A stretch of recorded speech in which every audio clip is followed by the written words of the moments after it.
Salut à tous, c'est Nagui, on se retrouve aujourd'hui pour parler d'une de mes licences favorites, Death Note. J'avais un petit souci, c'est que j'ai toujours voulu te parler de Death Note, mais le souci c'est que beaucoup de personnes en ont déjà parlé avant moi, il n'y avait plus grand chose d'intéressant ou d'unique à dire sur cet univers. Donc dans la description vous retrouverez plusieurs vidéos de youtubeurs que j'apprécie ayant fait des vidéos de qualité sur des sujets divers et variés sur cette licence. Mais voilà, un jour j'ai eu l'idée de la vie pour moi, parce que je n'avais encore jamais vu ça nulle part, une vidéo sur les pires objets dérivés de Death Note, qui malheureusement n'a pas abouti, mais qui verra bel et bien le jour, avec plusieurs objets dérivés sur plusieurs animés en même temps. Et donc, pendant mes recherches, je suis tombé sur cette image de Ryuk, qui était tirée d'une comédie musicale sur Death Note. Et j'avais pour projet de défoncer cette comédie musicale. Je voulais détruire cette chose abominable qui avait détruit un de mes mangas favoris. Donc voilà, une vidéo pour vous parler de cette comédie musicale que j'ai adorée. Et oui, à la base, je pensais regarder deux ou trois scènes, bien m'en manquer, et au final, j'ai regardé les 2h31 de cette comédie en prenant mon pied. Évidemment, Ryuk est un peu kitsch, mais il est super bien interprété quand même. Ça va souvent dans l'exagération, mais c'est ça qui est bon avec Ryuk. Les scènes préférées qu'on a de Ryuk, c'est quand il exagère, même dans l'anime ou dans le manga. Quand il nous avoue que quand il a pas des pommes, il a des crises de manque et qu'il se tord dans tous les sens. C'est ça qu'on aime dans Death Note et on le retrouve dans cette comédie musicale. L'histoire a été un peu modifiée et la fin changée, mais j'ai tout de même apprécié les changements, surtout que certains acteurs du film japonais reprennent leur rôle, comme le commissaire Soichiro Yagami. La personnalité de Elle et Kira y sont super bien respectées et certaines chansons sur leur dualité sont juste bien écrites.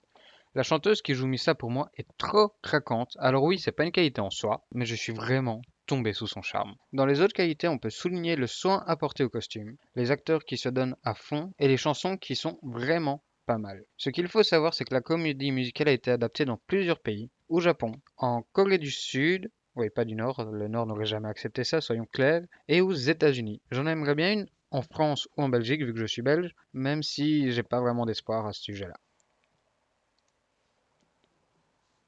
Les points négatifs. Alors, il n'y a pas de traduction française trouvable sur le net, et l'acteur qui joue Kira en fait un peu trop parfois. Moi, ça me dérange pas, mais je sais que beaucoup d'occidentaux n'aiment pas cette manière de jouer des japonais. Et je vous mets le lien de la pièce avec les traductions anglaises dans la description. N'hésitez pas à aller la voir, c'est 1000 fois mieux que le film fait par les Américains. Pour les chansons que j'ai particulièrement appréciées, les titres sont trouvables sur YouTube. Je vous donne deux ou trois titres et juste allez les écouter si vous ne comprenez pas l'anglais ou que vous ne voulez pas regarder 2h36 de pièce.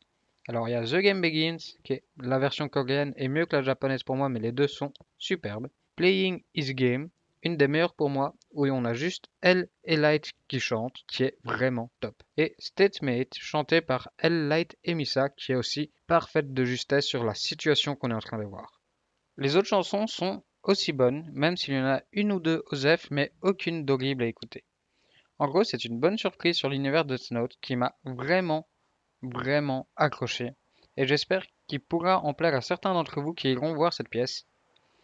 Et moi, c'est ici que je vous laisse. N'hésitez pas à me dire si vous voulez plus de vidéos sur Death Note ou n'importe quelle autre licence qui vous est chère. Si elle m'est chère aussi, je n'hésiterai pas à en faire une vidéo. Ceux qui iront la voir, n'hésitez pas à me donner vos retours dans les commentaires ou par message privé. Sur ce, moi je vais vous laisser. N'hésitez pas à liker la vidéo pour me dire qu'elle vous a plu et que vous aimeriez découvrir plus de choses comme ça sur plein d'univers différents, toujours en rapport avec les animés et les mangas. Évidemment, c'est le but de la chaîne. De partager la vidéo pour me faire connaître un max, ça me ferait super plaisir et de vous abonner à la chaîne pour ne louper aucune des prochaines vidéos. Moi, je vous souhaite une bonne journée, une bonne soirée et une bonne semaine. C'était Nagui pour vous divertir.